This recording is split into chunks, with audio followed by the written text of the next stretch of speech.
So we've been declaiming on this question of phusis for some time now, um, in the connection to the comparison of East and West. Um, let's try to sing the Kleos or the far-flung fame of phusis according to the way Heidegger sees it.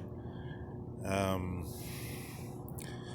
if we consider the most basic thing, that which comes forward of its own, is that being? No, it's phusis, according to the tradition, according to the still um, pool of the end of metaphysics, which was the absolute idea in Hegel.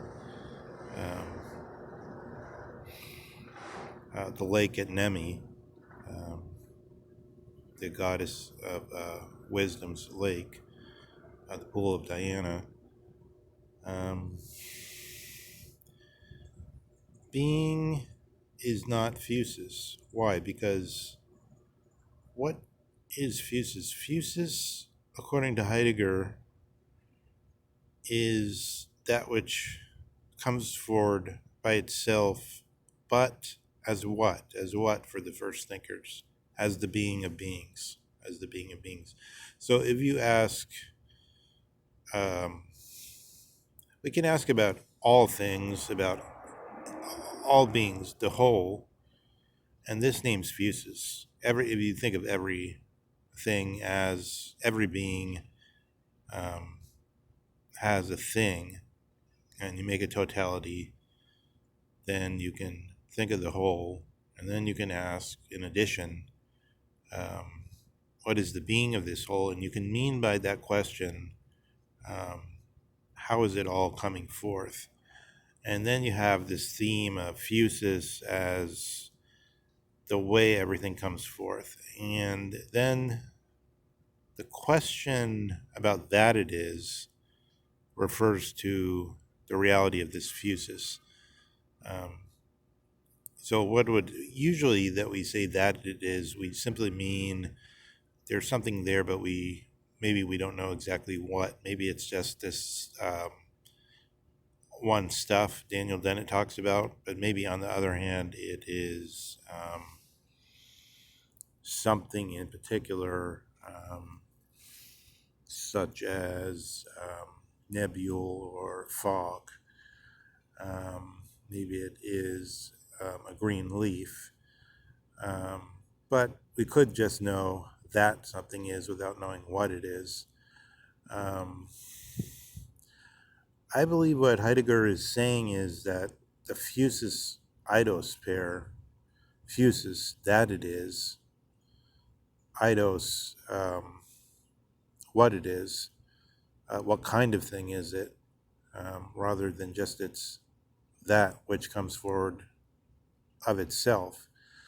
Um, Phusis and eidos as a first split, maybe.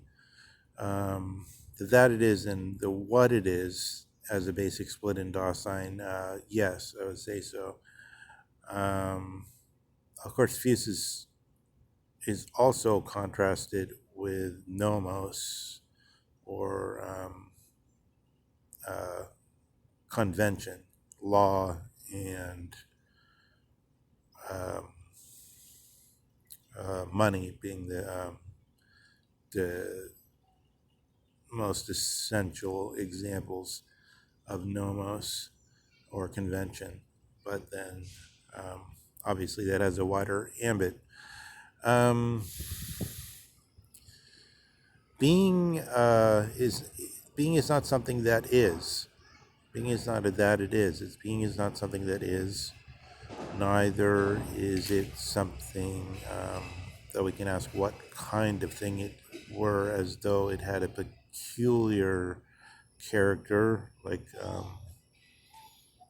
mammals, placental mammals, rather than um, king, rather than kangaroos or the kind of mammals that grow in pouches, marsupials.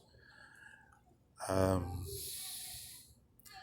that seems to rely on the what, because if we didn't have a what, how would we ever be talking about a that and the other way around? So if we didn't already have this richly populated world of particular things, why would the notion of phusis ever, that it is, ever come forward to us?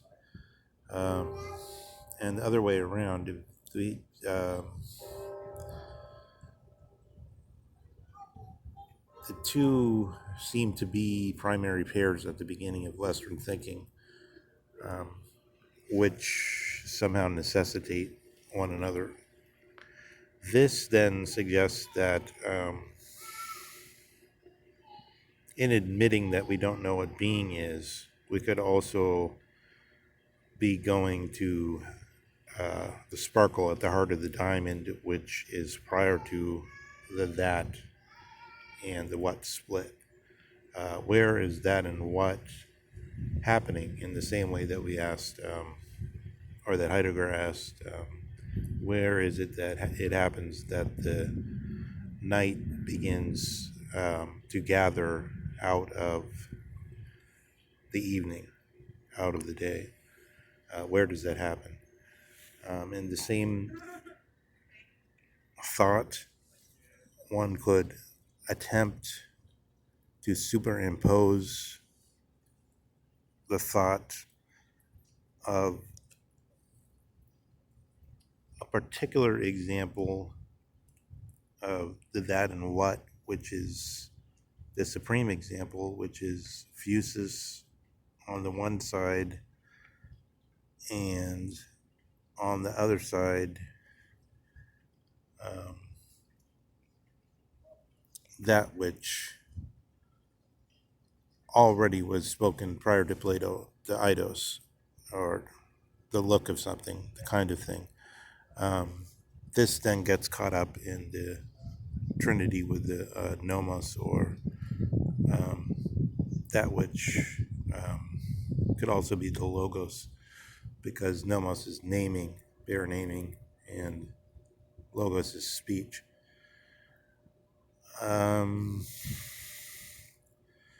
In connection with East and West, I've been thinking of this example of in the Odyssey, which I think is a very strong example of the way the West sees the East, which is the incident of the lotus eaters. The lotus eaters are blissful, they're indolent, they're not they're not regarded as inferior or primitive. It's not like a picture like in Prospero and Shakespeare or something, going to tame some natives or something of that kind. No, um, they're viewed as equals, or at least there's no suggestion otherwise. But what keeps being repeated is they mean us no harm, but we can't stay there. So the phusis eaters are the opium. They're kind of the lotus eaters are kind of like opium eaters, or someone who's just reclining on their couch and whatnot, and enjoying the sort of the ecstatic dreams that they have, and so on. Whereas the West, the Westerners, the Odysseus and his fellow Greeks, they can't stay there. They must continue along their resistless journey, and not just for accidental reasons, but apparently because this industriousness, this restless motion without essential meaning, seems to characterize the whole Western spirit. So then we could ask, if by trying to admit that we don't know even what being is, do we even more let that ripple out to what would be more superficial, which is to talk about phusis or nature, and to talk about that which has already been largely discredited in thought, although, of course, everyone takes it for granted in daily dealings that there's kinds of things, and those kinds of things are real. The ideas of things, that the trees are really trees, but and rather than the one stuff, rather than the material, uh, which physics would have to deal with, but which wouldn't be able to discriminate except by the standard of the amount of mass in those objects and perhaps the arrangement of the mass, but even that would become difficult to discriminate because um, you don't have a point of view in any normal sense. Um, this creates, of course, a further problem that if we are really conscious of that, it's impossible in a way that we can't regard the East also under this aspect, also through the thinking of being, and through the thinking of being as being that on which all of this rests, including this concept of phusis or nature, and the idea or kind of things, and language even arise and become visible, and therefore we have that somewhere.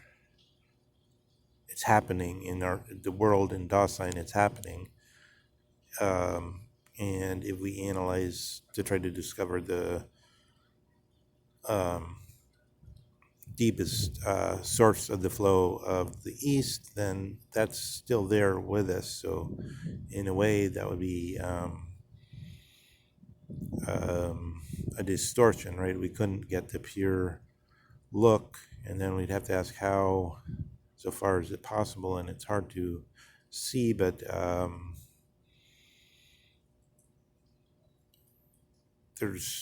so in other words, there's many questions there of whether what we're attempting in this investigation is possible, but nonetheless, it might be um, something that will bring out make a mirror for Heidegger that he hasn't had yet.